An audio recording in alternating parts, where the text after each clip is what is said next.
নবী করিম সাল্লাল্লাহু আলাইহি ওয়াসাল্লাম প্রাতিষ্ঠানিক নবুয়তের দায়িত্ব তাকে অর্পণ করা হয়েছে 40 বছর বয়সে। কিন্তু মর্যাদাগত দিক থেকে তিনি কোন সময় থেকে নবী? সরওয়ার দু আলম সাল্লাল্লাহু আলাইহি ওয়াসাল্লাম বলেন, ওয়া আদমু বাইনার রূহি ওয়াল জাসাদ। আল্লাহ তাআলা যখন আদম আলাইহিস সালাতু ওয়াস সালামকে সৃষ্টি করার জন্য জান্নাতে মাটি আর পানিকে একত্রিত করেছেন, আল্লাহ তাআলা এখনো জান্নাতে আদমের বডি তৈরি করেন নাই। আল্লাহ তাআলা এখনো আদমের স্ট্রাকচার তৈরি করেন নাই। আল্লাহ তাআলা জান্নাতে এখনো আদম আলাইহিস সালামের বডি তৈরি করেন নাই। সরওয়ার দু আলম সাল্লাল্লাহু আলাইহি ওয়াসাল্লাম বলেন, কুনতু নাবিয়্যাম ওয়া আদমু বাইনার রূহি ওয়াল জাসাদ। আল্লাহ তাআলা যখন জান্নাতে আদমকে সৃষ্টি করার জন্য মাটি আর পানিকে একত্রিত করেছেন, মর্যাদাগত দিক থেকে আমার নবী ওই সময় থেকে নবী। না সুবহানাল্লাহ, বাড়িতে কে জোরে বলবেন? আল্লাহ তাআলা কোরআনে বলেন, আলাম নাশরাহ লাকা সাদরাক ওয়া ওয়াদা'না আনকা বিজরাক আল্লাযী আনকাযা যাহরাক ওয়া রাফা'না লাকা যিকরাক। আল্লাহ তাআলা বলেন, হাবিব আপনার সম্মান দুনিয়ার কেউ বাড়ানো লাগবে না, আপনার সম্মান বর্ণির মানুষ বাড়ানো লাগবে না, আপনার সম্মান গোপালগঞ্জের মানুষ বাড়ানো লাগবে না, আপনার সম্মান বাগেরহাটের মানুষ বাড়ানো লাগবে না, আপনার সম্মান খুলনার মানুষ বাড়ানো লাগবে না, আপনার সম্মান ফরিদপুরের মানুষ বাড়ানো লাগবে না, আপনার সম্মান বাংলাদেশের মানুষ বাড়ানো লাগবে না। আল্লাহ বলেন, ওয়া রাফা'না লাকা যিকরাক। হাবিব আপনার সম্মান দুনিয়ার কেউ যদি না বাড়ায়, আপনার সম্মান দুনিয়ার কেউ যদি বর্ণনা না করে, আপনার সম্মানের পক্ষে দুনিয়ার কেউ যদি না দাঁড়ায়, আল্লাহ বলেন, ওয়া রাফা'না লাকা যিকরাক। হাবিব আপনার সম্মান আলোচনাকে আমি আল্লাহ বুলন্দ করে দিয়েছি। কেমনে বুলন্দ করেছেন? হাদিসের একটা প্রকার আছে, ওই হাদিসকে বলা হয় হাদিসে কুদসি। হাদিসে কুদসি মানে যেটা আল্লাহর কথা, আল্লাহর কথা নবী করিম সাল্লাল্লাহু আলাইহি ওয়াসাল্লামের হাদিসে এসেছে, ওই হাদিসকে বলা হয় হাদিসে কুদসি। হাদিসে কুদসিতে আল্লাহ তাআলা বলেন, আমার হাবিবের শান কেমনে বাড়িয়েছি জানো, আমার হাবিবের মর্যাদা কেমনে বাড়িয়েছি জানো? ইদা যুকিরতু যুকিরতা মাই, ইদা যুকিরতু যুকিরতা মাই। দুনিয়াতে যেখানে আল্লাহকে পাবেন, সাথে আমার হাবিবকে পাবেন। আপনি কালিমা তয়্যিবায় যান, লা ইলাহা ইল্লাল্লাহ, আল্লাহকে পাবেন, সাথে আমার হাবিবকে পাবেন, মুহাম্মাদুর রাসূলুল্লাহ।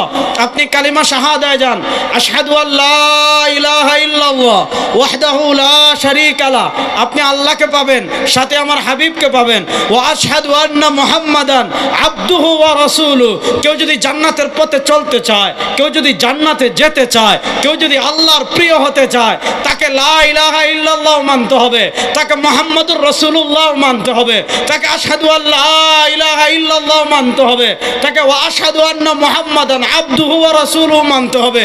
কেউ যদি বলে আমি লা ইলাহা ইল্লাল্লাহ মানি, আমি আল্লাহ মানি, জান্নাত মানি, জাহান্নাম মানি, পুলসিরাত মানি, হাসর মানি, নাসর মানি, কবর মানি, সব মানি, কিন্তু কালেমার দ্বিতীয় অংশ মুহাম্মাদুর রাসূলুল্লাহ মানি না, সে মুসলমান না কাফের? আর আসতে বলেন, সে মুসলমান না কাফের? তাহলে আমার নবী ইদা যুকিরতু যুকিরতা মাই, আপনি কালিমা তয়্যিবায় আল্লাহকে পাবেন, সাথে আমার হাবিবকে পাবেন। আপনি কালিমা শাহাদায় আল্লাহকে পাবেন, সাথে আমার হাবিবকে পাবেন। আপনি আজানে যান, আশহাদু আল্লা ইলাহা ইল্লাল্লাহ, সাথে আমার হাবিবকে পাবেন, আশহাদু আন্না মুহাম্মাদার রাসূলুল্লাহ। আপনি কবরে যান, আপনি কবরে যান, মার রব্বুক ওয়া মা দীনুক, সাথে আমার হাবিবকে পাবেন। ওয়া মান হাযার রাজুলুল্লাযী বুইসা ফীকুম, আপনি হাসরের মাঠে যাবেন, আপনি হাসরের মাঠে যাবেন, আপনি কিয়ামতের মাঠে যাবেন। সরওয়ার দু আলম সহিহ বুখারীতে বলেছেন, শুনো আমার উম্মতেরা, আনা ফারাতুল লাকুম ইনদাল হাউযি ইয়াউমাল কিয়ামা, কিয়ামতের দিন আমি নবী হাউজে কাউসারে ফুল নিয়ে তোদের অপেক্ষা করতে থাকব। আরে গোপালগঞ্জের মানুষ সুবহানাল্লাহ আসতে কহে, আনা ফারাতুল লাকুম ইনদাল হাউযি ইয়াউমাল কিয়ামা। হাসরের মাঠে আমার নবীকে পাবেন, জান্নাতে আমার নবী আছেন না নাই? আচ্ছা বলেন তো, আমরা এখানে হুশে না বেহুশে? বেহুশে কে কে দেখি হাত তুলেন তো? কেউ নাই, ওই একজন আছেন। আচ্ছা, হুশে কে কে দেখে হাত তুলি তো? আমরা হুশে না বেহুশে? আমরা সজাগ না ঘুমে? শুনেন, আমরা যেমন এখানে হুশে সজাগ অবস্থায় বসে আছি, মনোযোগ, আমরা যেমন এখানে হুঁশে সজাগ অবস্থায় বসে আছি, আহলুস সুন্নাহ ওয়াল জামাতের আকীদা হলো, আহলুস সুন্নাহ ওয়াল জামাতের আকীদা হলো, আহলুস সুন্নাহ ওয়াল জামাতের আকীদা হলো আমার নবী মেরাজের রাতে হুঁশে জাগ্রত অবস্থায় জান্নাত দেখে এসেছেন। আল্লাহ নবী সাল্লাল্লাহু আলাইহি ওয়াসাল্লাম জান্নাত দেখে এসে দুনিয়াতে জান্নাতের বর্ণনা দিচ্ছেন। ইমাম তাবারানী রাহিমাহুল্লাহ মুজামুল কবির হাদিস এনেছেন, ইমাম হাইসামি রাহিমাহুল্লাহ মাজমুউজ জাওয়াইদ হাদিস এনেছেন।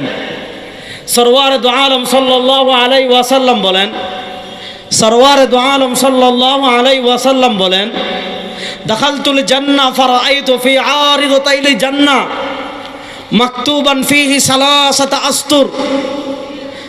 সরওয়ার দু আলম সাল্লাল্লাহু আলাইহি ওয়াসাল্লাম বলেন, মেরাজের রাতে আমি যখন জান্নাতে প্রবেশ করি, আমি দেখতে পেলাম আল্লাহ তাআলা জান্নাতের গেটে 3টা লাইন লিখে রেখেছেন। এক লাইন উপরে, এক লাইন নিচে, এক লাইন মাঝে। আসিত্রুল আউয়াল, সরওয়ার দু আলম সাল্লাল্লাহু আলাইহি ওয়াসাল্লাম বলেন, আমি যখন জান্নাতে প্রবেশ করি আমি দেখতে পেলাম আল্লাহ তাআলা জান্নাতের সদর দরজায় 3টা লাইন লিখে রেখেছেন। আল্লাহ এক লাইন উপরে লিখে রেখেছেন, আল্লাহ আরেক লাইন মাঝে লিখে রেখেছেন, আল্লাহ আরেক লাইন নিচে রেখে রেখেছেন।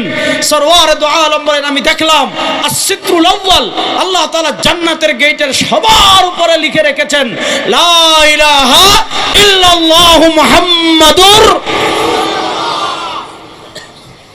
তাহলে আমার নবী জান্নাতে আছেন না নাই? আরো বলেন, আমার নবী জান্নাতে আছেন না নাই? বলেন, আমার নবীর সম্মান বুলন্দ করেছেন কে? জোরে বলেন, আমার নবীর সম্মান বুলন্দ করেছেন কে? শুনেন, বাংলাদেশে আগের দিন বাগে খেয়ে ফেলেছে। আপনি নাস্তিক হয়ে থাকতে চান, আমার আপত্তি নাই। আপনি ধর্ম পালন করবেন না, আমার আপত্তি নাই। আপনি আসমানি কিতাব মানবেন না, আমার আপত্তি নাই। আপনি সরওয়ার দু আলমের আদর্শ মানবেন না, আমার আপত্তি নাই। কিন্তু ভালো করে মনে রাখবেন, বাংলাদেশে শাহবাগীদের খেলা শেষ, বাংলাদেশে নাস্তিকদের খেলা শেষ, বাংলাদেশে নাস্তিক মুরতাদদের খেলা শেষ। এখন যদি আর কোন নাস্তিক সরওয়ার দু আলমের ইজ্জতের দিকে হাত তুলে, সেই নাস্তিককে বাংলাদেশে জীবন্ত কবর দেওয়া হবে, আর জায়গা দেওয়া হবে না। নাস্তিকদের খেলা বাংলাদেশে শেষ। বলেন, নাস্তিকদের খেলা বাংলাদেশে, বলেন নাস্তিকদের খেলা বাংলাদেশে। কাউকে আমরা জোরপূর্বক ইসলাম কবুল করাবো না। ইসলাম কখনো এটা সমর্থন করে না যে আপনি অস্ত্র দেখিয়ে, ক্ষমতা দেখিয়ে, পুলিশ দেখিয়ে, বিজিবি দেখিয়ে, আর্মি দেখিয়ে, বন্দুক দেখিয়ে, তীর দেখিয়ে, ধনুক দেখিয়ে কাউকে কালেমা পড়াবেন। ইসলামে এগুলো নাই ভাই। লাকুম দীনুকুম ওয়ালিয়া দিন। আপনি ইসলাম না মানলে তোমার ধর্ম নিয়ে আপনি থাকেন, আমার ধর্ম নিয়ে আমি থাকবো। দেখেন, লাকুম দীনুকুম ওয়ালিয়া দিন মানে ধর্ম নিরপেক্ষতা না। লাকুম দীনুকুম ওয়ালিয়া দিন মানে ধর্ম যার যার উৎসব সবার না। লাকুম দীনুকুম ওয়ালিয়া দিন মানে আপনি হিন্দুদের পূজায় গিয়ে নাচবেন, এটা না। লাকুম দীনুকুম ওয়ালিয়া দিন মানে আপনি খ্রিস্টানদের ক্রিসমাস ডে পালন করবেন, এটা না।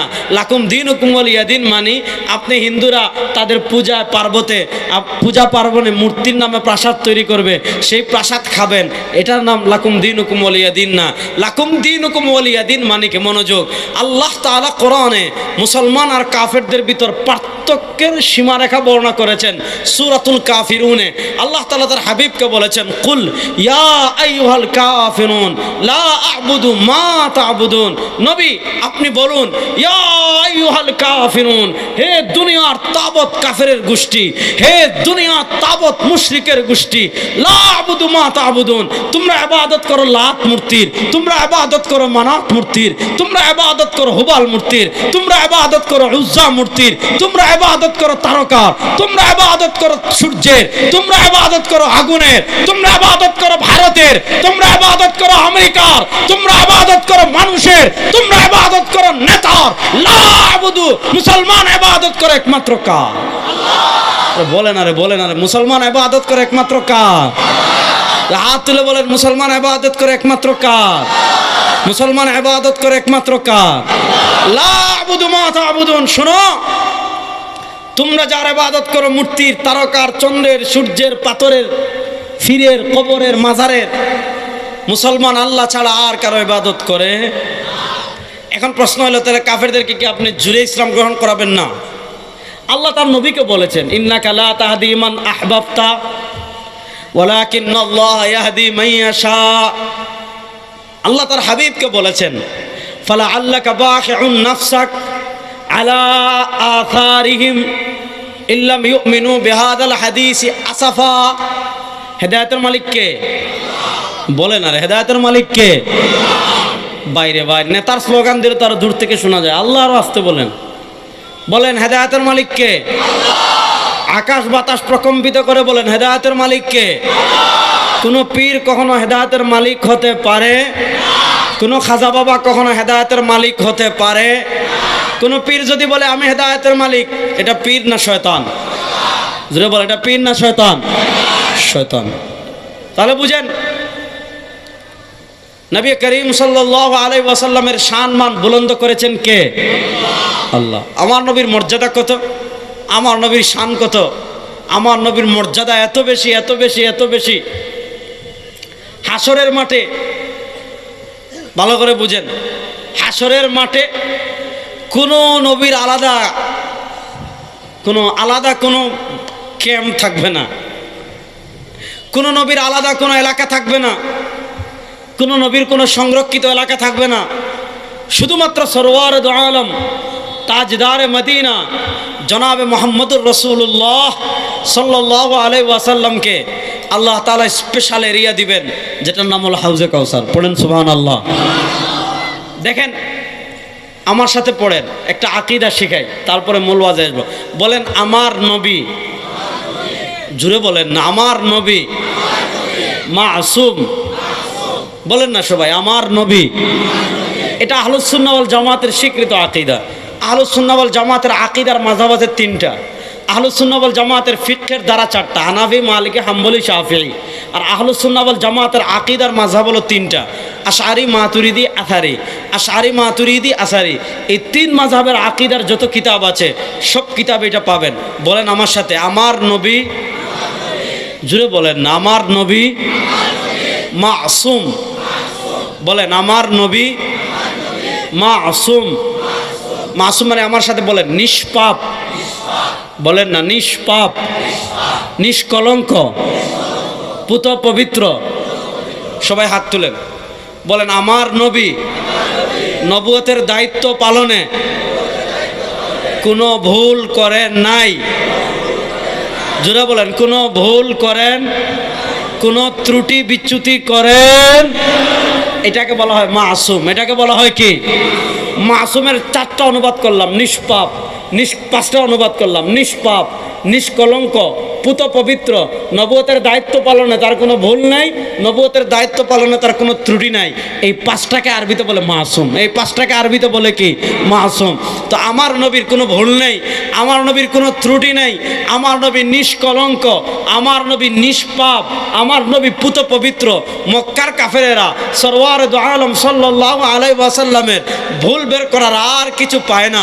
সরওয়ার দু আলম সাল্লাল্লাহু আলাইহি ওয়াসাল্লামের ভুল ধরার আর কিছু পায় না। সরওয়ার দু আলমকে কটূক্তি করার আর কিছু পায় না। সরওয়ার দু আলমকে নিয়ে ফাইজলামি করার আর কিছু পায় না। সরওয়ার দু আলম সাল্লাল্লাহু আলাইহি ওয়াসাল্লামকে নিয়ে ব্যঙ্গ করার আর কিছু পায় না। শেষে একটা পেয়েছে, বলে মুহাম্মদ আফতার। তারা বলে মুহাম্মদ নির্বংশ। আমার নবী তো নির্বংশ না, আমার নবীর বংশ তো আছে। সরওয়ার দু আলম তাজদার মদিনা জনাবে মুহাম্মদুর রাসূলুল্লাহ সাল্লাল্লাহু আলাইহি ওয়াসাল্লাম, তিনি তো নির্বংশ না। হ্যাঁ, তার ছেলেরা দুনিয়াতে জীবিত ছিলেন না, কিন্তু তার মেয়েদের মাধ্যমে আল্লাহ তার বংশ বিস্তার করেছেন। কিন্তু কাফেররা নবী নির্বংশ না।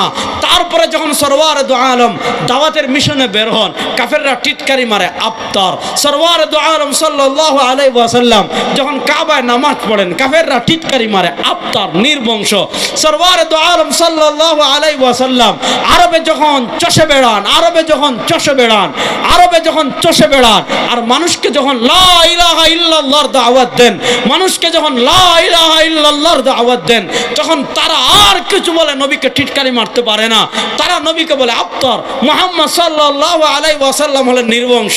আমার নবী তো মানুষ, তাকে নির্বংশ বললে তিনি ব্যথা অনুভব করেন, তিনি কষ্ট অনুভব করেন, তার খারাপ লাগে।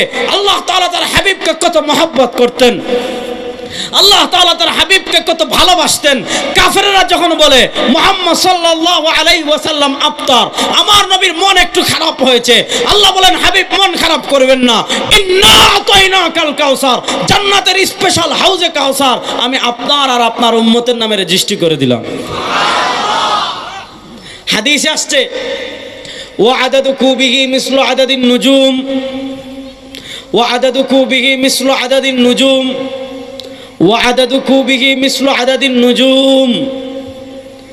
সারা দুনিয়ার মানুষ মিলে আসমানের তারকা গুণে শেষ করতে পারবেন? পারবেন না। সরওয়ারে দু আলম সাল্লাল্লাহু আলাইহি ওয়াসাল্লাম বলেন, আসমানে যেই পরিমাণ তারকা আছে, আল্লাহ তাআলা তারকা সম পরিমাণ পান পাত্র হাউজে কাউসারে, এখানে তো আপনারা একটা বোতল রাখছেন আর একটা গ্লাস রাখছেন। সরওয়ারে দু আলম সাল্লাল্লাহু আলাইহি ওয়াসাল্লাম বলেন, আল্লাহ তাআলা জান্নাতের হাউজে কাউসারে আসমানের তারকা সম পরিমাণ, সারা দুনিয়ার মানুষ মিলে আসমানের তারকা গুণে শেষ করতে পারবে না। আল্লাহ তাআলা আসমানের তারকা সম পরিমাণ পান পাত্র হাউজে কাউসারে সাজিয়ে রেখেছেন। সরওয়ারে দু আলম বলেন, কিয়ামতের দিন আমি আমার উম্মাকে নিজ হাতে হাউজে কাউসারের পানি পান করাবো। কারবার বুঝতেছেন? শুনেন, নবী করিম সাল্লাল্লাহু আলাইহি ওয়াসাল্লাম যখন এই কথা বললেন, একটা হাদিস বলি, মিয়া আপনি আজকে কাকে নেতা মানেন? আজকে আপনি কার পিছনে ছুটেন? তোমার নেতা আমার নেতা বিশ্বনবী মুস্তাফা। আমার নেতা বিশ্বনবী মুস্তাফা কেন হাদিস শুনাই তাহলে বুঝবেন। আপনি চোর ডাকাত লম্পট বদমাশ খুনিরা আজকে আপনার নেতা। শোনেন মুসলমান, হাদিস শোনাই বুখারী শরীফের। আল্লাহ নবী সাল্লাল্লাহু আলাইহি ওয়াসাল্লাম যখন বলেছেন কিয়ামতের দিন হাউজে কাউসারে আমি তোমাদের অপেক্ষা করতে থাকবো, এক গ্রাম্য সহজ সরল সাহাবী দাঁড়িয়ে বলেন, ইয়া রাসূলুল্লাহ, হাসরের মাঠে যে খালি আমরা উঠবো ব্যাপারটা তো এমন না। হাসরের মাঠে তো সব নবী, যা নবী ওয়া মাআহু রাজুলান আও সালাসা, নবী বলেছেন কিয়ামতের দিন এমন নবী উঠবেন যার সাথে 2 জন উম্মাহ, যার সাথে 3 জন উম্মাহ, কারোর সাথে 4 জন উম্মাহ, কারোর সাথে 1000 উম্মাহ, কারোর সাথে লাখ উম্মাহ, কারোর সাথে অনেক, সব নবীরা তাদের উম্মাহকে নিয়ে উঠবেন। ইয়া রাসূলুল্লাহ সাল্লাল্লাহু আলাইহি ওয়াসাল্লাম, ওই দিন আপনি হয় আবু বকরকে চিনবেন, তাকে আপনি দুনিয়াতে দেখেছেন। আপনি না হয় ওমর রাদিয়াল্লাহু তাআলা আনহুকে চিনবেন, তাকে আপনি দুনিয়াতে দেখেছেন। আপনি না হয় ওসমান রাদিয়াল্লাহু তাআলা আনহুকে দেখেছেন, তাকে আপনি দুনিয়াতে চিনবেন, তাকে দুনিয়াতে দেখেছেন। আপনি না হয় সাহাবায়ে কেরাম রিদওয়ানুল্লাহি আলাইহিম আজমাইনকে চিনবেন, তাদেরকে আপনি দুনিয়াতে দেখেছেন। অথবা না হয় সাহাবায়ে কেরাম রিদওয়ানুল্লাহি আলাইহিম আজমাইন আপনাকে চিনবে, তারা আপনাকে দুনিয়াতে দেখেছে। কিন্তু ইয়া রাসূলুল্লাহ, আপনার যে উম্মাহ আপনি দুনিয়া থেকে যাওয়ার 1400 বছর পর বর্ণে আসবে, আপনার যে উম্মাহ 1400 বছর পর গোপালগঞ্জে আসবে, আপনার যে উম্মাহ আপনি দুনিয়া থেকে যাওয়ার 1400 বছর পর বাংলাদেশে আসবে, ইয়া রাসূলুল্লাহ, সেও তো আপনাকে মহব্বত করত, সেও তো আপনাকে ভালোবাসতো। সে ভারতকে ভয় পায় নাই, আধিপত্যবাদকে ভয় পায় নাই, মোদিকে ভয় পায় নাই, পৃথিবীর কোন সুপার পাওয়ারকে ভয় পায় নাই। সারা দুনিয়ার বেঈমানদের সামনে, সারা দুনিয়ার মুশরিকদের সামনে, সারা দুনিয়ার কাফেরদের সামনে বুক চিৎ করে দাঁড়িয়ে আপনার কোরআনের কথা বলেছে, আপনার আদর্শের কথা বলেছে, আপনার ইসলাম প্রতিষ্ঠার জন্য রক্ত দেওয়ার জন্য প্রস্তুত হয়ে গিয়েছে। ইয়া রাসূলুল্লাহ, সেও তো আপনার উম্মাহ, কিন্তু সে তো দুনিয়াতে তার চর্মচক্ষু আপনাকে দেখে নাই, আপনিও তাকে দেখেন নাই। সে যদি হাসরের মাঠের ওই কোনায় পড়ে থাকে, আপনি কেমনে চিনবেন যেটা তার আপনার উম্মত? সুবহানাল্লাহ পড়ে না? আপনি প্রশ্ন বুঝছেন? ওই সাহাবী প্রশ্ন করেছেন, ইয়া রাসূলুল্লাহ, আপনি তো সাহাবা একরামকে চিনবেন, সাহাবা একরাম আপনাকে চিনবে, কারণ হয় আপনি তাদেরকে দুনিয়াতে দেখেছেন অথবা তারা আপনাকে দুনিয়াতে দেখেছে। কিন্তু আপনার যে উম্মাহ 1500, 1600, 1000 বছর পরে আসবে, সেও তো আপনাকে চিনবে না, আপনিও তাদেরকে চিনবেন না, কারণ কেউ কাউকে দুনিয়াতে দেখে নাই, চিনবেন কেমনে? আল্লাহ নবী সাল্লাল্লাহু আলাইহি ওয়াসাল্লাম জবাব দিচ্ছেন, আরাআইতা লাউ আন্না রাজুলান লাহু ফারাসুন গুররুম মুহাজ্জাল, আরাআইতা লাউ আন্না রাজুলান লাহু ফারাসুন গুররুম মুহাজ্জালুন বাইনা দুহমিন ওয়া বুহমিন। আমি আমার উম্মাকে কেমনে চিনবো জানো? মনে করেন আপনাদের বর্ণিতে এক ব্যক্তির 1 লাখ কালো ঘোড়া আছে, মনে করেন আপনাদের বর্ণিতে এক ব্যক্তির 1 লাখ সাদা ঘোড়া আছে, লাল ঘোড়া, গুররুম মুহাজ্জাল। আরাআইতা লাউ আন্না রাজুলান লাহু ফারাসুন গুররুম মুহাজ্জালুন বাইনা দুহমিন ওয়া বুহমিন। এক ব্যক্তির 1 লাখ কালো ঘোড়া, আরেক ব্যক্তির 1 লাখ লাল ঘোড়া। এই 1 লাখ লাল ঘোড়ার ভিতর, 1 লাখ কালো ঘোড়ার ভিতর একটা ঘোড়া যদি চান কপালি হয় যেটার পা সাদা, একটা ঘোড়া যদি চান কপালি হয় যেটার চেহারা সাদা, বলেন গোপালগঞ্জের মুসলমান, এই 1 লাখ ঘোড়ার ভিতর একটা ঘোড়া যদি চান কপালি হয় যেটার পা সাদা, 1 লাখ ঘোড়ার ভিতর একটা ঘোড়া যদি চান কপালি হয় যেটার কপাল সাদা, বলেন ওই 1 লাখ ঘোড়ার ভিতর একটা ঘোড়া বের করতে মালিকের কোনো কষ্ট হবে? ওই দেখা যায়, পা দেখলেই চেনা যায়। সরওয়ারে দু আলম, সহিহ বুখারীতে হাদিস এসেছে, সরওয়ারে দু আলম সাল্লাল্লাহু আলাইহি ওয়াসাল্লাম বলেন, ইন্না উম্মতি ইউরাদুনা ইয়াওমাল কিয়ামাহ। হাদিস অনুবাদ শোনার আগে একবার জোরে সুবহানাল্লাহ পড়েন। إن أمتي يعرضون يوم القيامة غرا محجلين من أثر الوضوء فمن استطاع أن يطيل غرته فليفعل. إن أمتي يعرضون يوم القيامة إن أمتي يعرضون يوم القيامة غرا محجلين من أثر الوضوء فمن استطاع أن يطيل غرته فليفعل. সরওয়ার দু আলম সাল্লাল্লাহু আলাইহি ওয়াসাল্লাম বলেন, আমার উম্মাহকে হাসরের মাঠে আমি কেমনে চিনবো জানো? ওই যে আমার উম্মাহ শীতের শেষ রাতে ফজরের নামাজ পড়ার জন্য জাগ্রত হয়ে গিয়েছে, শীতের শেষ রাতে ফজরের নামাজ পড়ার জন্য জাগ্রত হয়, যখন সে হাত দৌত করেছে, যখন সে পা দৌত করেছে, যখন সে চেহারা দৌত করেছে, এই যে শীতের রাতে ঠান্ডা পানি দিয়ে হাত দৌত করেছে, চেহারা দৌত করেছে, পা দৌত করেছে, কিয়ামতের ময়দানে তার হাত পা চেহারা নূরের তারকার মতো জ্বলজ্বল করতে থাকবে।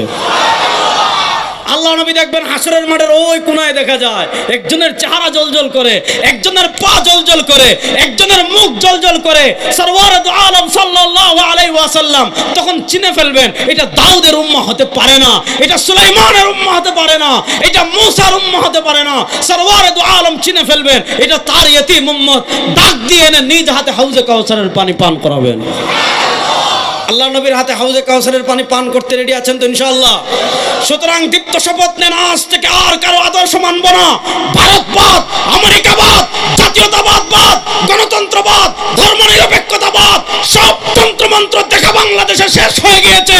সরওয়ারে দু আলমের আদর্শ কোরআন এবং ইসলামকে বাংলাদেশে বাস্তবায়ন করার জন্য প্রস্তুত আছেন না?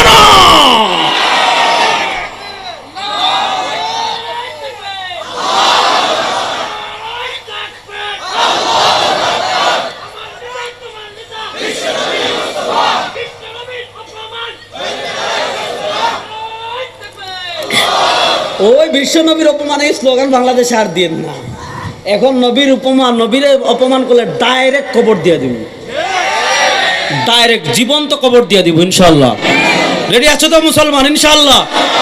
আল্লাহর নবীর প্রশ্নে কারো সাথে কোনো আপোষ, কথা কয় না। আল্লাহর নবীর প্রশ্নে কারো সাথে কোনো আপোষ। যেই নবী হাউজে কাউসারে আমাদের অপেক্ষা করবেন, শুধু হাউজে কাউসারে আমার অপেক্ষা করবেন, ব্যাপারটা এমন না। শুনেন, জান্নাতে যেতে চান না কে কে? দেখে হাত তুলেন তো। জান্নাতে যেতে চাই কারা কারা? দেখে হাত তুলি তো ইনশাআল্লাহ। আমরা জান্নাতে যেতে চাই কি চাই না? কথা কয় না রে, গোপালগঞ্জের মানুষ কথা বলেন। আমরা জান্নাতে যেতে চাই কি চাই না? জান্নাতে যেতে হলে 1 নম্বর যে জিনিস ওইটার নাম ঈমান। বলেন, জান্নাতে যেতে হলে 1 নম্বর যে জিনিস ওইটার নাম, বলেন না, জান্নাতে যেতে হলে 1 নম্বর যে জিনিস ওইটার নাম, বলেন না, জান্নাতে যেতে হলে 1 নম্বর যে জিনিস ওইটার নাম। এখন প্রশ্ন হলো, জান্নাতে যেতে হলে কতটুকু ইমান লাগবে? পাহাড় পরিমাণ? মনোযোগ, আসমান পরিমাণ, সমুদ্র পরিমাণ? হ্যাঁ, যার ইমান যত বেশি হবে সে তো জান্নাতে যাবে। সর্বশেষ জান্নাতে কাদেরকে নবী নিবেন? শুনেন, আহলুস সুন্নাহ ওয়াল জামাতের আকীদার একটা মৌলিক কনসেপ্ট হলো শাফাআতে কুবরা। কিয়ামতের দিন সবচেয়ে বেশি সুপারিশের অধিকার পাবেন আমাদের নবী। ইমাম বাজ্জার রাহিমাহুল্লাহ মুসনাদে বাজ্জারে হাদিস এনেছেন, ইমাম হাইসামি মাজমুউজ যাওয়াইদে হাদিস এনেছেন। সরওয়ার দু আলম সাল্লাল্লাহু আলাইহি ওয়াসাল্লাম বলেন, আমার উম্মতেরা শোনো, লিকুল্লি নবিয়্যিন দাওয়াতুন মুস্তাজাবা ওয়া কাদ তাআজ্জালা কুল্লু নবিয়্যিন দাওয়াতাহুম। আফজল বুদ্দা কই একটু সাড়াও দিতে পারে। শুনেন মুসলমান, সরওয়ার দু আলম সাল্লাল্লাহু আলাইহি ওয়াসাল্লাম বলেন, লিকুল্লি নবিয়্যিন দাওয়াতুন মুস্তাজাবা ওয়া কাদ তাআজ্জালা কুল্লু নবিয়্যিন দাওয়াতাহুম ওয়া ইন্নী ইখতারতু দাওয়াতি লিআহলিল কাবায়ের মিন উম্মতি। সরওয়ার দু আলম বলেন, আল্লাহ দুনিয়াতে যত নবী পাঠিয়েছেন, আল্লাহ দুনিয়াতে যত রাসূল পাঠিয়েছেন, লিকুল্লি নবিয়্যিন দাওয়াতুন মুস্তাজাবা, সব নবীকে, সব রাসূলকে আল্লাহ তাআলা দুনিয়াতে একটা অফার দিয়েছিলেন। কিসের অফার? দাওয়াতুন মুস্তাজাবা, কবুল দোয়ার অফার।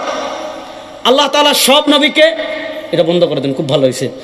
আল্লাহ তাআলা সব নবীকে, এটাও বন্ধ করে দেন, সবার গরম লাগুক, এটার আওয়াজে আলোচনা ডিস্টার্ব হয়, যে ভালো লাগতেছে এখন।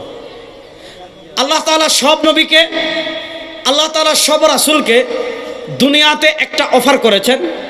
কিসের অফার? দাওয়াতুন মুস্তাজাবা, কবুল দোয়ার অফার। আল্লাহ সব নবীকে, আল্লাহ সব রাসূলকে দুনিয়াতে পাঠিয়ে বলেছে, আপনি এখন একটা দোয়া করেন। একটা বিশেষ মুহূর্তে আল্লাহ সব নবীকে, সব রাসূলকে বলেছেন, আপনি এখন একটা দোয়া করেন, যে দোয়া করবেন আল্লাহ আপনার সেই দোয়া কবুল করবে। যা চাইবেন আল্লাহ আপনাকে তা দান করবে। যা করে দেওয়ার কথা বলবেন আল্লাহ আপনাকে তা করে দিবে। সরওয়ার দু আলম সাল্লাল্লাহু আলাইহি ওয়াসাল্লাম বলেন, ওয়াকাদ তাআজ্জালা কুল্লু নবিয়্যিন দাওয়াতাহুম, আল্লাহ সব নবীকে অফার দেওয়ার পর, আল্লাহ সব নবীকে সুযোগ দেওয়ার পর, ওয়াকাদ তাআজ্জালা কুল্লু নবিয়্যিন দাওয়াতাহুম, সব নবীরা, সব রাসূলরা তাদের স্পেশাল দোয়া দুনিয়াতে করে চলে গিয়েছেন। সরওয়ার দু আলম সাল্লাল্লাহু আলাইহি ওয়াসাল্লাম বলেন, ওয়া ইন্নী ইখতারতু দাওয়াতি লি আহলিল কাবাইর মিন উম্মতি, আল্লাহ তাআলা যখন আমাকে সুযোগ দিয়েছেন, আল্লাহ তাআলা যখন আমাকে অফার দিয়েছেন, আমি দুনিয়াতে কোনো দোয়াই করিনি, আমার স্পেশাল দোয়াটা হাসরের মাঠের জন্য রেখে দিয়েছি। যেদিন আমার উম্মাহ গুনাহ করে জাহান্নামে হয়ে যাবে, আমি আমার স্পেশাল দোয়া দিয়ে সুপারিশ করে জান্নাতে নিয়ে আসব। আল্লাহ নবী সাল্লাল্লাহু আলাইহি ওয়াসাল্লাম সুপারিশ করে কাদেরকে আনবেন? মান কানা ফি কলবিহি মিসকালু হাববাতিন মিন খারদালিন মিন ঈমান। সরওয়ার দু আলম সাল্লাল্লাহু আলাইহি ওয়াসাল্লাম বলেন, মান কানা ফি কলবিহি মিসকালু হাববাতিন মিন খারদালিন মিন ঈমান, মান কানা ফি কলবিহি মিসকালু হাববাতিন মিন খারদালিন মিন ঈমান, মান কানা ফি কলবিহি মিসকালু হাববাতিন মিন খারদালিন মিন ঈমান।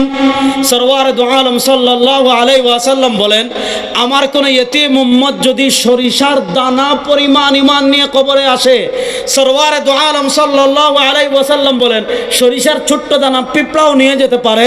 সরওয়ার দু আলম সাল্লাল্লাহু আলাইহি ওয়াসাল্লাম বলেন, আমার কোন ইতিম উম্মত যদি সরিষার দানা পরিমাণ ঈমান নিয়ে কবরে আসে, নবী বলেন, আমি সুপারিশ করে জান্নাতে নিয়ে আসব। আজকে আপনার ভিতর নবীর আদর্শ নাই, আজকে আপনার ভিতর নবীর সুন্নত নাই। আজকে নবী থেকে আপনার কাছে অমুক ভালো, তমুক ভালো, তমুক ভালো। কিয়ামতের দিন কোন নেতা পাবেন না, একজন থাকবেন, বিশ্ব নবী মুস্তাফা। সুতরাং নবীর আদর্শ বাস্তবায়নের জন্য প্রস্তুত আছেন তো সবাই? ইনশাআল্লাহ, ইনশাআল্লাহ কয় না, দেখছেন? সবাই প্রস্তুত আছেন তো ইনশাআল্লাহ? তোমার নেতা, আমার নেতা, আরো আসতে বলেন, আরো আসতে বললেন, এটা আকাশ বাতাস প্রকম্পিত করে বলেন, তোমার নেতা, আমার নেতা, আমরা সবাই রাসূল সেনা। আল্লাহ তাআলা রাসূলের সেনা হওয়ার তৌফিক দান করুক। ওয়াজ কিন্তু শেষ না, একটা বিষয় শেষ করলাম। তাহলে আসেন, আমার নবীর সম্মান বুলন্দ করেছেন কে? এই নবীর সম্মান বুঝাতে গিয়ে এতগুলো হাদিস বললাম। আমার নবীর সম্মান বুলন্দ করেছেন কে? জোরে বলেন, আরে আমার নবীর সম্মান বুলন্দ করেছেন কে? তাহলে যেই নবীর শানে এতগুলো হাদিস বললাম, এই নবীকে নেতা মানতে আমাদের কোনো আপত্তি আছে? যদি বলেন আপত্তি আছে, আপনি তুমি মুমিনই না। কি বলেন, ঠিক না ঠিক? আসেন, সেই নবীকে আল্লাহ তাআলা সূরাতুল ইসরার ৮০ নম্বর আয়াতে আমরা বলেছিলাম, নবী করিম সাল্লাল্লাহু আলাইহি ওয়াসাল্লামের জীবন দুই ভাগে বিভক্ত, কাবলাল হিজরা, বাদাল হিজরা। একটা হলো হিজরতের আগের জীবন, যেটাকে আমরা বলি মাক্কি জীবন, আর একটা হলো হিজরতের পরের জীবন, যেটাকে আমরা বলি মাদানী জীবন। মাক্কি জীবনে ইসলাম শক্তিশালী ছিল না।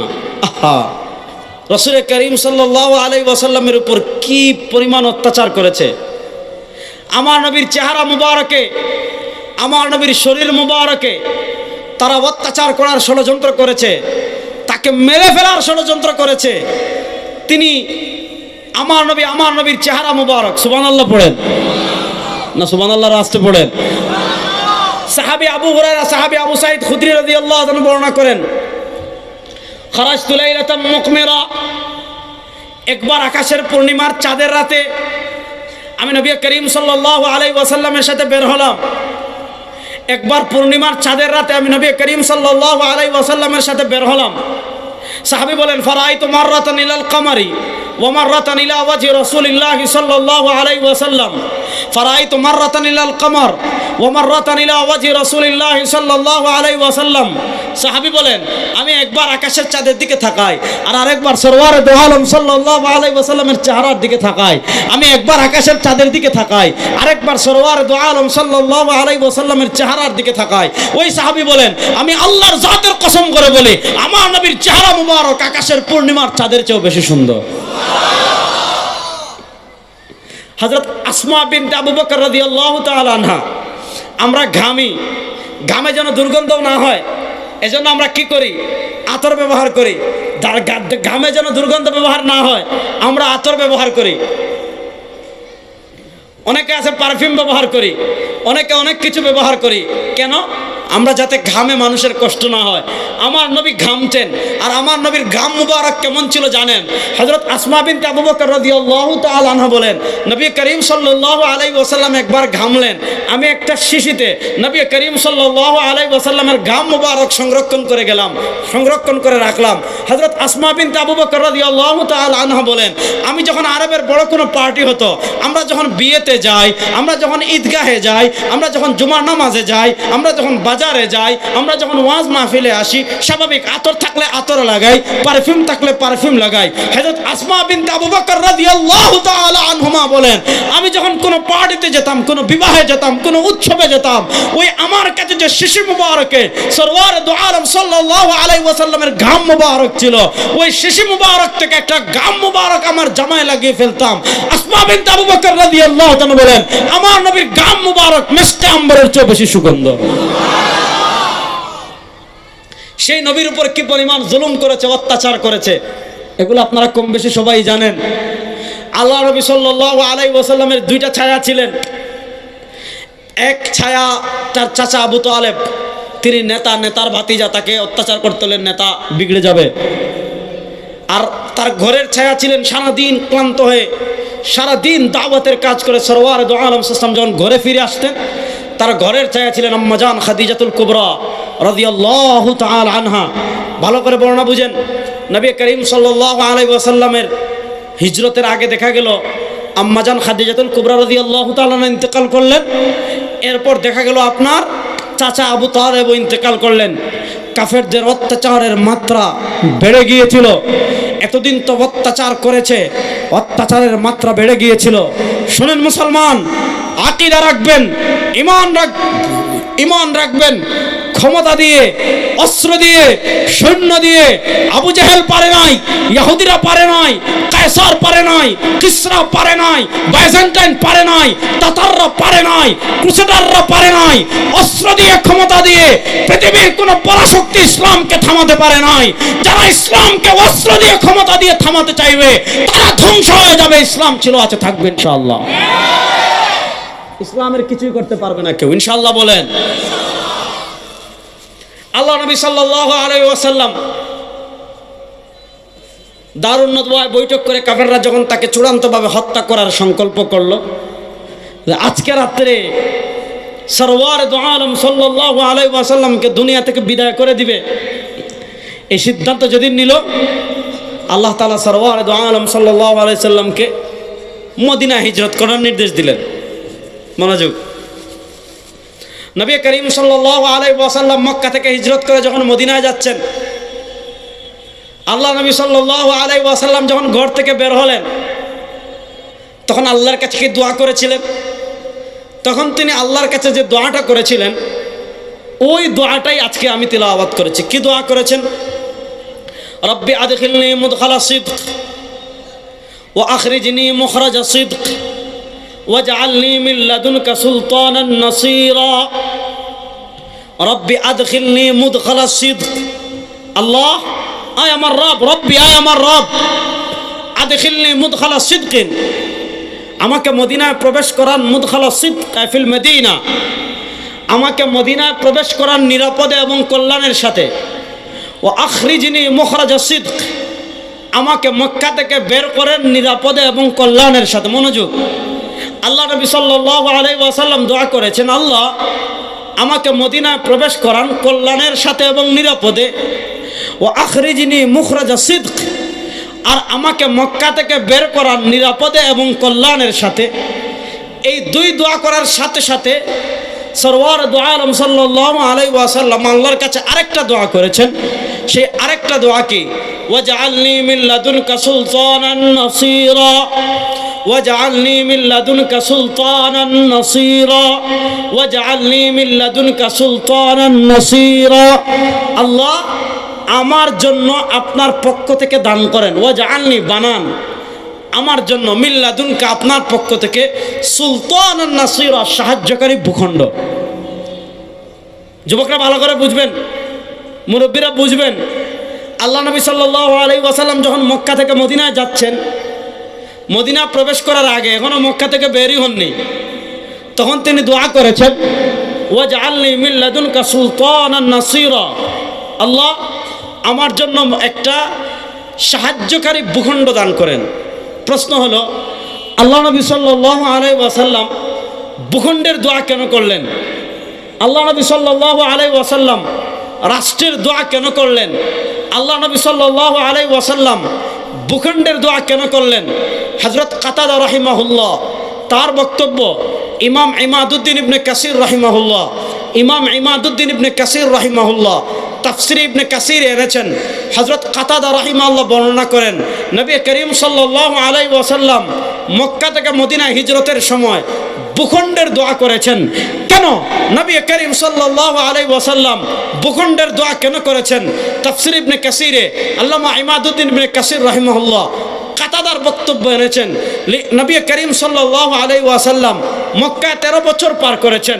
নবী করিম সাল্লাল্লাহু আলাইহি ওয়াসাল্লাম মক্কায় 13 বছর পার করে তিনি অনুধাবন করতে পেরেছিলেন, তিনি বুঝতে পেরেছিলেন, আহারে মক্কায় নবী কত জুলুম শিকার হয়েছেন, কত অত্যাচারের শিকার হয়েছেন, কত গালিগালাজের সম্মুখীন হয়েছেন, কত কিছুর সম্মুখীন হয়েছেন। আল্লাহ নবী মক্কা থেকে বের হওয়ার সময় অনুধাবন করেছিলেন, লিইকামাতি ফরাইদিল্লাহ ওয়া লিইকামাতি হুদুদিল্লাহ ওয়া লিইকামাতি দীনিল্লাহ। নবী করিম সাল্লাল্লাহু আলাইহি ওয়াসাল্লাম অনুধাবন করতে পেরেছিলেন, নবী করিম সাল্লাল্লাহু আলাইহি ওয়াসাল্লাম বুঝতে পেরেছিলেন। তিনি কি অনুধাবন করতে পেরেছিলেন? তিনি কি বুঝতে পেরেছিলেন? দুনিয়াতে আল্লাহ তাকে যে ফরজ বিধানগুলো দিয়ে পাঠিয়েছেন, দুনিয়াতে আল্লাহ তাকে যে দ্বীন দিয়ে পাঠিয়েছেন, দুনিয়াতে আল্লাহ তাকে যে শরিয়া দিয়ে পাঠিয়েছেন, দুনিয়াতে আল্লাহ তাকে যে বিধানাবলী দিয়ে পাঠিয়েছেন, নবী করিম সাল্লাল্লাহু আলাইহি ওয়াসাল্লাম মক্কা 13 বছর পার করে তিনি এটা অনুধাবন করতে পেরেছিলেন, তিনি এটা বুঝতে পেরেছিলেন। আল্লাহ তাআলা তাকে যে দায়িত্ব দিয়ে পাঠিয়েছেন, আল্লাহ তাআলা তাকে যে দ্বীন দিয়ে পাঠিয়েছেন, আল্লাহ তাআলা তাকে যে শরিয়া দিয়ে পাঠিয়েছেন, আল্লাহ তাআলা তাকে যে ফরজ বিধান দিয়ে পাঠিয়েছেন, এগুলা যদি বাস্তবায়ন করতে হয় একটা ভূখণ্ডের প্রয়োজন। এজন্য নবী করিম সাল্লাল্লাহু আলাইহি ওয়াসাল্লাম মক্কা থেকে মদিনায় যাওয়ার সময় আল্লাহর কাছে দোয়া করেছেন, ওয়াজআলনি মিন লাদুনকা সুলতানান নাসীরা, আল্লাহ আপনার পক্ষ থেকে আমার জন্য একটা সাহায্যকারী ভূখণ্ড দান করেন। তাহলে ইসলামে ভূখণ্ড আছে না নাই? আমি আরেকটা বর্ণনা বলি, তাহলে আরো বেশি বুঝবেন সহজে। আজকে আমরা ইসলামকে উরুসের ভিতরে সীমাবদ্ধ করে ফেলছি। আজকে আমরা ইসলাম খুঁজি শুক্রবারে মসজিদে জিলাপি খাওয়ার সময়, আজকে আমরা ইসলাম খুঁজি সিন্নি খাওয়ার সময়, আজকে আমরা ইসলাম খুঁজি মিষ্টি খাওয়ার সময়, ঠিক কিনা? নবী করিম সাল্লাল্লাহু আলাইহি ওয়াসাল্লামের সিরাতের প্রথম কিতাব লিখেছেন ইমাম ইবনে হিশাম। আল্লাহ নবী সাল্লাল্লাহু আলাইহি ওয়াসাল্লামের সিরাতের প্রথম কিতাব, যেটার নাম সিরাত ইবনে হিশাম। এই সিরাত ইবনে হিশামের আগে কোনো সিরাতের কিতাব নাই। আল্লাহ নবী সাল্লাল্লাহু আলাইহি ওয়াসাল্লামের সিরাতের প্রথম কিতাব ইমাম ইবনে হিশাম রাহিমাহুল্লাহ লিখেছেন সিরাত ইবনে হিশাম। সিরাত ইবনে হিশাম, ইমাম ইবনে হিশাম রাহিমাহুল্লাহ একটা বক্তব্য এনেছেন, একটা বর্ণনা এনেছেন। সেই বর্ণনাটা আমি আপনাদের সামনে পেশ করি, ভালো করে শুনেন। আহা, মক্কার জীবনে আমার নবী কত কষ্ট করেছেন আপনি চিন্তাও করতে পারবেন না। আমার নবী মানুষের ঘরে ঘরে লা ইলাহা ইল্লাল্লাহর দাওয়াত নিয়ে এত গিয়েছেন। আমার নবী মানুষের দাঁড়ে দাঁড়ে লা ইলাহা ইল্লাল্লাহর দাওয়াত নিয়ে এত গিয়েছেন। দিন নাই, রাত নাই, সকাল নাই, বিকাল নাই, সন্ধ্যা নাই। আমার নবী দাওয়াতের কাজ এত বেশি করেছেন, আল্লাহ তাআলার মায়া লেগে গিয়েছে। আল্লাহ তাআলা কোরআনে আয়াত নাযিল করে দিয়েছেন, ফালাআল্লাকা বাখিউন নাফসাকা আলা আসারিহিম ইল্লাম ইউমিনু বিহাযাল হাদিসি আসাফা। ও নবী, মনে হচ্ছে হচ্ছে ফালা আল্লাকা বাখিরুন নাফসাক, আপনি নিজেকে নিঃশেষ করে দিবেন আলা আসারিহিম, এই কাফেরদের পিছনে, বেঈমানদের পিছনে, মুশরিকদের পিছনে, ইহুদিদের পিছনে, খ্রিস্টানদের পিছনে, মূর্তি পূজকদের পিছনে, অগ্নি পূজকদের পিছনে। ফালা আল্লাকা বাখিরুন নাফসাক, মনে হচ্ছে নবী আপনি নিজেকে নিঃশেষ করে দিবেন আলা আসারিহিম, এদের পিছনে দাওয়াত দিতে দিতে। ইল্লাম ইউমিনু বিহাদাল হাদিস আসাফা, এরা যদি ঈমান না আনে এই আফসোসে আপনি দাওয়াত দিতে দিতে নিজেকে নিঃশেষ করে দিবেন। তাহলে আমার নবী কি পরিমাণ দাওয়াতের কাজ করেছেন বুঝেন। নবী করিম সাল্লাল্লাহু আলাইহি ওয়াসাল্লাম মক্কি জীবনে, ইমাম ইবনে হিশাম সিরাত ইবনে হিশাম এনেছেন, মক্কি জীবনে দাওয়াতের একটা মৌসুম হলো হজ। আপনি জানেন কেউ যদি ঢাকা যেতে চায় তাহলে বেদগাম অথবা মান্দারতলা, না কি জানি মান্দারতলা না, এখান থেকে যারা ঢাকা যায় মান্দারতলা হয়ে যেতে হবে। আর এই দিক থেকে যারা ঢাকা যায় সবাই ভাঙ্গা হয়ে আগে এদিকে যেত, এখন বেশিরভাগ পদ্মা সেতু দিয়ে জায়গা ভাঙ্গা হয়ে যাবে। ঢাকায় প্রবেশ করতে হলে গাবতলী দিয়ে প্রবেশ করবে অথবা আপনার যাত্রাবাড়ি দিয়ে প্রবেশ করবে। স্বাভাবিক, আপনার দক্ষিণবঙ্গ থেকে যারা ঢাকায় যায় যাত্রাবাড়ি হয়ে প্রবেশ করে, তাহলে আপনি দক্ষিণবঙ্গের মানুষদেরকে কিছু মেসেজ দিতে হলে আপনি যাত্রাবাড়ি দাঁড়াতে হবে। তো নবী করিম সাল্লাল্লাহু আলাইহি ওয়াসাল্লাম হজের মৌসুমে, মনোযোগ বর্ণনাটা বুঝেন, ইমাম ইবনে হিশাম রাহমাতুল্লাহ সিরাত ইবনে হিশামে এনেছেন, নবী করিম সাল্লাল্লাহু আলাইহি ওয়াসাল্লাম হজের মৌসুমে ওই পথের মোড়ে দাঁড়িয়ে থাকতেন যেই পথগুলো দিয়ে ইয়ামানের কাফেলা আসবে, মদিনার কাফেলা আসবে, দিমাশকের কাফেলা আসবে, ইরাক ইরানের কাফেলা আসবে, যেই পথগুলো দিয়ে কাফেলা আসবে নবী করিম সাল্লাল্লাহু আলাইহি ওয়াসাল্লাম ওই পথগুলোতে দিনরাত দাঁড়িয়ে থাকতেন। যখনই কাফেলা আসতো আল্লাহ নবী সাল্লাল্লাহু আলাইহি ওয়াসাল্লাম কাফেলা থামিয়ে তাদেরকে লা ইলাহা ইল্লাল্লাহর দাওয়াত দিতেন। তিনি তাদেরকে বলতেন, মূর্তি রব হতে পারে না, চন্দ্র রব হতে পারে না, সূর্য রব হতে পারে না, আগুন রব হতে পারে না, পাথর রব হতে পারে না, গায়রুল্লাহ রব হতে পারে না, তাগুত রব হতে পারে না, আবু জাহেল রব হতে পারে না, নেতা রব হতে পারে না, উতবা রব হতে পারে না, শুবা রব হতে পারে না। আমাদের ঈমান লা ইলাহা ইল্লাল্লাহ, আমাদের রব একমাত্র বলেন না, আমাদের রব একমাত্র আল্লাহ। শুনেন, বর্ণনা আসছে মদিনার কাফেলা আসতেছে, আল্লাহ নবী সাল্লাল্লাহু আলাইহি ওয়াসাল্লাম মদিনার কাফেলা থামিয়ে দিয়েছেন। এখানে যেমন হুজুর আছেন মুরব্বী, মদিনা থেকে কাফেলা আসতেছে, সরওয়ার দু আলম সাল্লাল্লাহু আলাইহি ওয়াসাল্লাম কাফেলাকে থামিয়ে দিয়েছেন। কাফেলাকে থামিয়ে দিয়ে তিনি কি দাওয়াত দিয়েছেন? নম্বর ওয়ায়াত, আল্লাহ নবী তাদেরকে লা ইলাহা ইল্লাল্লাহর দাওয়াত দিয়েছেন, তাওহীদের দাওয়াত দিয়েছেন, রিসালাতের দাওয়াত দিয়েছেন।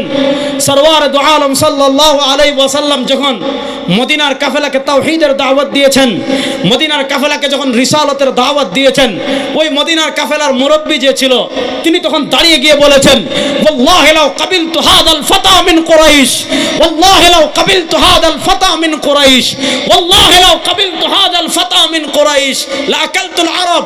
ওই আর মদিনার কাফেলার নেতৃস্থানীয় মুরব্বি যিনি ছিলেন উনি দাঁড়িয়ে বলেন, এ মদিনার লোকেরা শোনো, ওয়াল্লাহি লাউ কাবিলতু হাদাল ফাতা মিন কুরাইশ, এই কুরাইশের যুবক যে দাওয়া আমাদেরকে দিচ্ছে, এই কুরাইশের যুবক যে আদর্শের দিকে আমাদেরকে দাওয়াত দিচ্ছে, এই কুরাইশের যুবক দ্বীন ইসলামের দিকে দাওয়াত দিচ্ছে, এই কুরাইশের যুবক আমাদেরকে যে দ্বীন হানিফের দিকে দাওয়াত দিচ্ছে, ওয়াল্লাহি লাউ কাবিলতু হাদাল ফাতা মিন কুরাইশ, যদি কুরাইশের এই যুবকের দাওয়াতকে আমি কবুল করি আমরা, লা আকালতুল আরব, তাহলে পুরো আরবের নেতৃত্ব আমাদের হাতে চলে আসবে।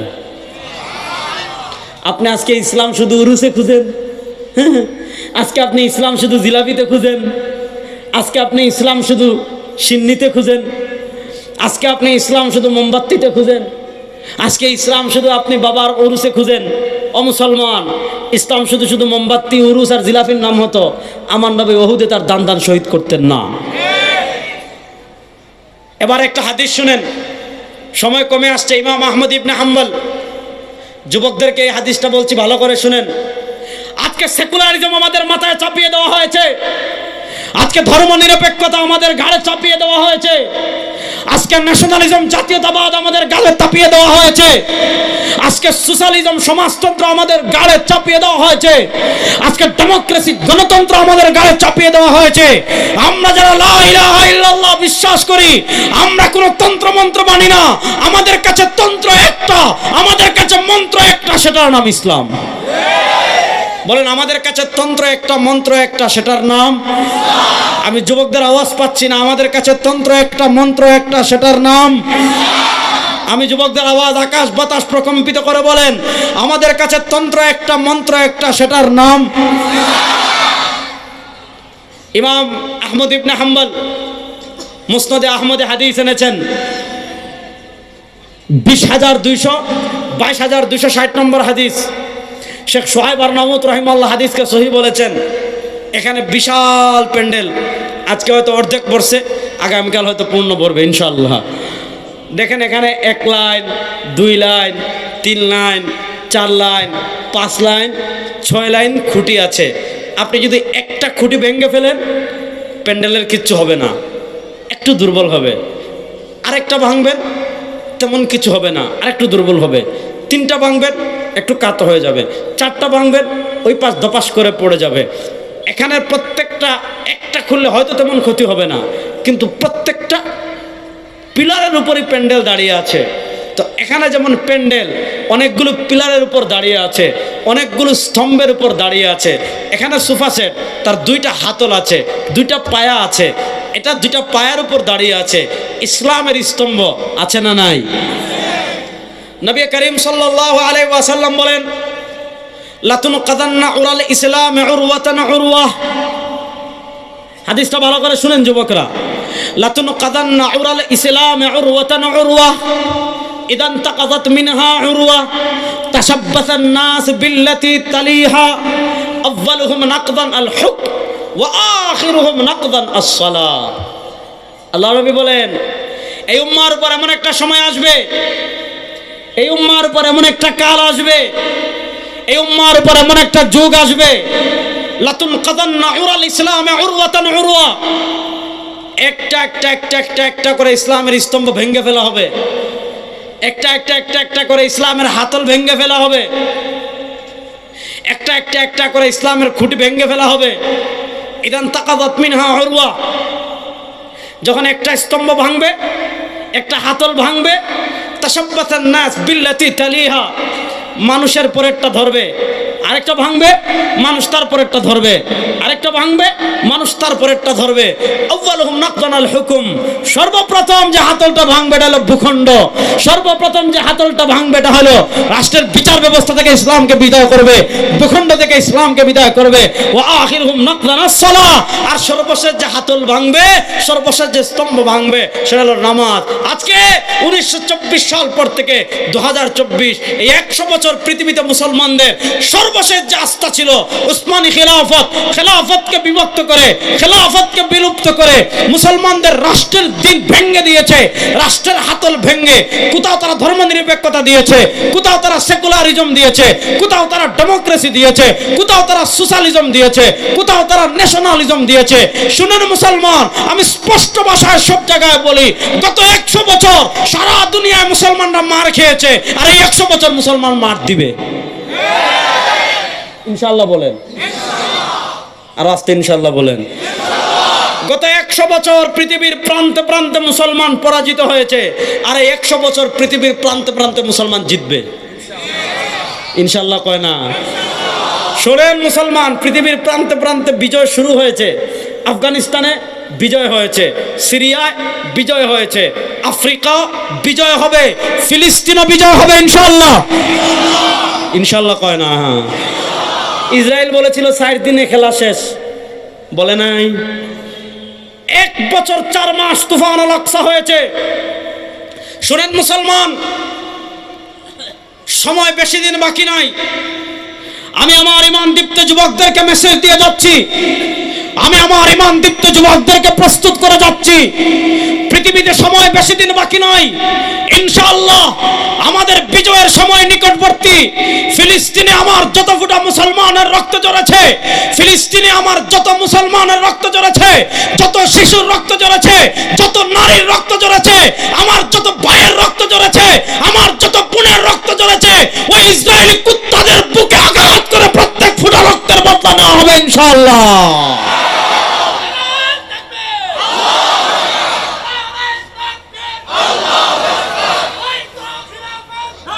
শোনেন মুসলমান, তারা আমাদেরকে ডেমোক্রেসি দিয়েছে, সেকুলারিজম দিয়েছে।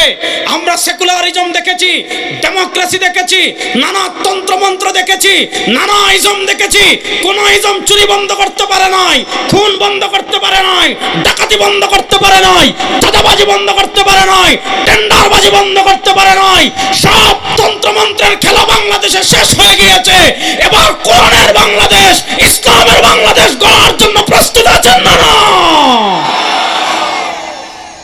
আর কোন তন্ত্রমন্ত্র চাই না। ইসলামকে রাষ্ট্র ক্ষমতায় নেওয়ার জন্য প্রস্তুত আছি তো ইনশাআল্লাহ? ইনশাআল্লাহ কয় না, দেখছেন? আমার নবীর আদর্শ, যেই আদর্শ বাস্তবায়নের জন্য আমার নবী দান শহীদ করেছেন, আমার নবী উহুদে রক্ত রঞ্জিত হয়েছেন, আমার নবী তায়েফে রক্ত রঞ্জিত হয়েছেন, সেই ইসলামকে বাংলাদেশে বাস্তবায়ন করার জন্য সবাই কাঁধে কাঁধ রেখে, হাতে হাত রেখে ঐক্যবদ্ধভাবে আল্লাহর নবীর সুন্নাহ সংসদে প্রতিষ্ঠা করার জন্য প্রস্তুত আছি না ইনশাআল্লাহ? আল্লাহ তাআলা দিন বিজয়ের মেহনত করার তৌফিক আমাদের সবাইকে দান করুন। আল্লাহ তাআলা কোরআন বিজয়ের মেহনত করার তৌফিক আমাদের সবাইকে দান করুন। যে হাদিসগুলো শুনিয়েছি, আল্লাহ কিয়ামতের দিন নবীর হাতে আমাদের সবাইকে হাউজে কাউসারের পানি পান করান। আল্লাহ নবীর সুপারিশে আমাদের সবাইকে জান্নাতে যাওয়ার তৌফিক দান করেন, আমিন। ইন আসাবতু ফামিনাল্লাহ ওয়া ইন আখতাতু ফামিন্নি ওয়া মিনাশ শাইতান। আবার দেখা হবে, কথা হবে। সুবহানাকাল্লাহুম্মা বিহামদিকা আশহাদু আল্লা ইলাহা ইল্লা আনতা আস্তাগফিরুকা ওয়া আতুবু ইলাইক। আসসালামু আলাইকুম। আলহামদুলিল্লাহ।